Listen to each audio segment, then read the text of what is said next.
what's all the hype with beliefs and why they're so important to address? And what is a belief anyway? And where does it come from? How does it come about? I'm Susan Jane Rome. I've been coaching women for 30 years to actualize their full potential and live their greatest lives. You realizing your God-given potential is my passion. Beliefs. What's the big deal?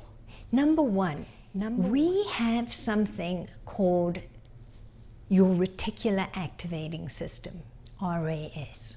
So what is a belief? Those who've hung out around, Abraham Hicks tend to say, a thought you keep thinking. A belief is a thought you keep thinking. So a belief is not a truth.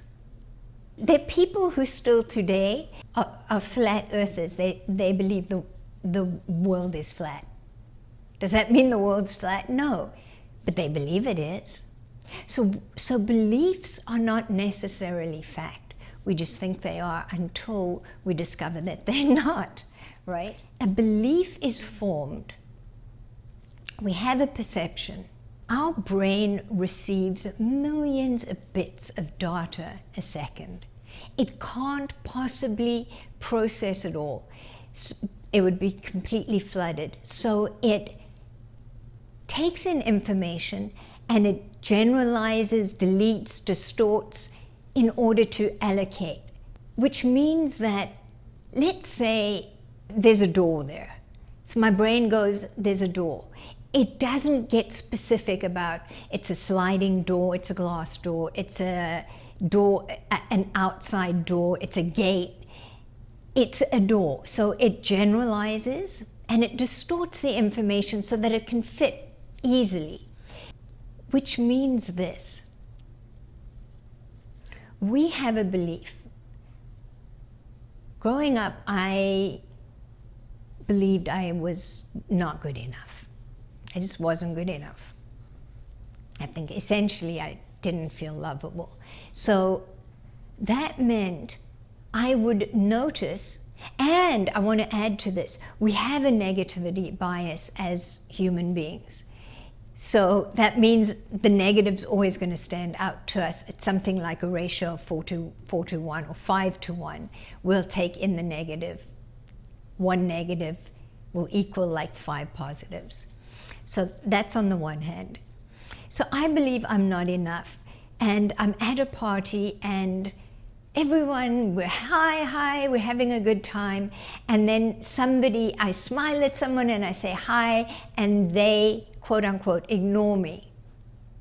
I feel reinforced in my belief. You see, I'm not enough, I'm not good enough. They didn't greet me. Whereas the reality may be that person has type 1 diabetes and it's time for their insulin shot and suddenly they remembered that. Anything. But because I believe that, that's what I'll notice. So we have something in our brain called the reticular activating system, the RAS. And it's the reticular activating system's job to file these things. So it looks for similar data and then it just files it in this general file. Even though there may be contrary evidence, it didn't recognize it. It just generalized it and put it into that folder. Which means that if we don't yet have what we want to have, if we haven't manifested it, there are subconscious beliefs that are contradicting our conscious desire. The subconscious is,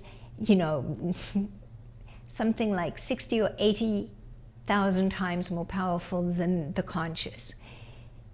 Aside from the fact that the subconscious makes 95% of all our decisions. So we think we make a conscious decision, but the subconscious has already decided, it was already a foregone conclusion that that's what we would do. But we're not aware of this because we're really aware of 5% of our conscious mind.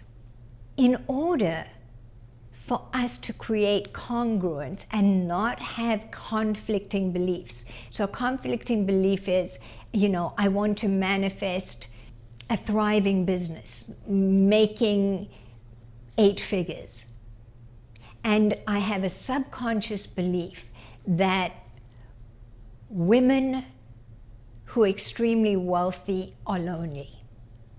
That will override. So I can keep doing all the things, but until I address the belief at the core level, my results won't change. And because, you see, here's how a belief works. So I have a belief I'm not good enough. So I go to the party and that person doesn't say hi, and okay. And then, you know, something else happens. And when that happens, it reinforces not just this time, but that belief, all the times that have stacked on top. So it calls up the whole force of that, reinforcing, which then, so the belief creates a certain behavior, and that behavior creates a certain result. Then we observe that result, and that result feeds the belief, which feeds the behavior. That's called a negative feedback loop. Unless we break free from these, and it's not a matter of putting yourself in high vibration, saying affirmations, faking it till you make it.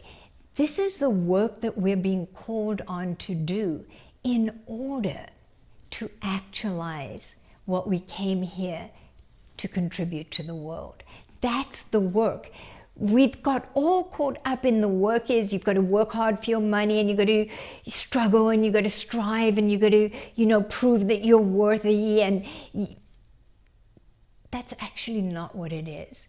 It's about us coming back home to self and clearing out all that is in the way of the static. It's the static on our line that we've acquired from being schooled, being conditioned, being socialized, being programmed, culturalized, so that we forget who we are and we forget our power. So you don't need to take your power back. Your power didn't like pack its bags and go live in someone else or in some circumstances. We need to clear the static so that you rediscover your power. It's in you. It's always been in you. It's like the Wizard of Oz, right? It's always been in you. Don't listen to that.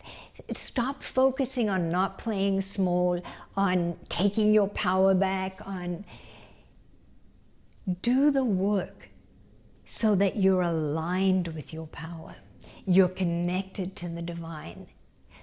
So our power is within and with the divine. That alignment is unstoppable. I believe in you.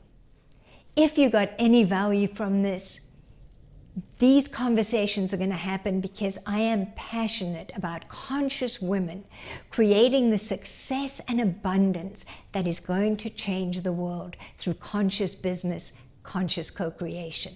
So please subscribe, share this, comment, let me know questions that you have, and hit the notification button so that you're notified every time we release a new video. I love you. Namaste.